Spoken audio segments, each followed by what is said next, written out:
Drummers, how you doing? Bart Robley here. I wanted to share a little warm-up exercise with you guys that I do all the time. It's two rudiments. It's the flam accent and the flam tap. I put them back to back, put them together like that, like I just did.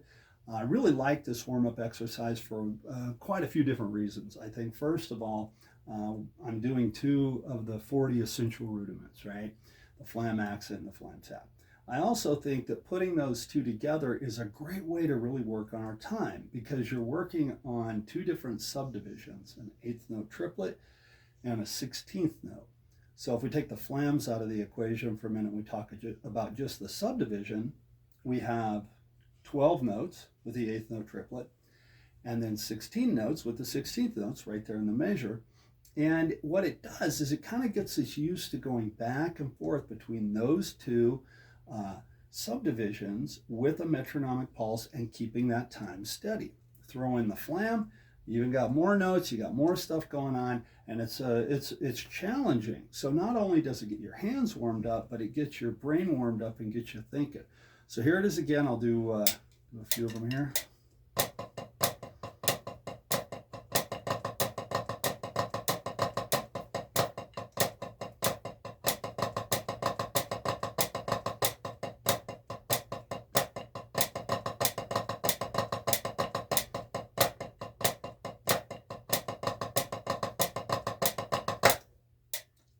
Kind of a fun little exercise.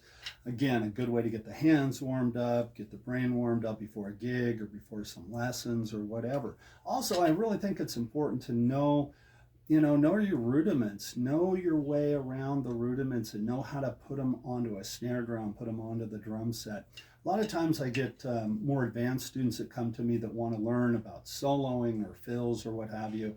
And the first place I start is, well, how many of your rudiments do you know? Yesterday I shared a video on Facebook of Ian Pace playing a drum solo, just kind of noodling around, and oh my God, he's such a rudimental drummer and he's so good.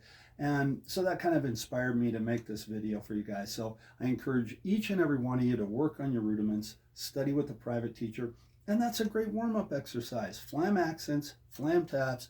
Look at a standard rudiment sheet. It's rudiment number 21 and 22. Thanks a lot for watching. I'll see you in the next lesson.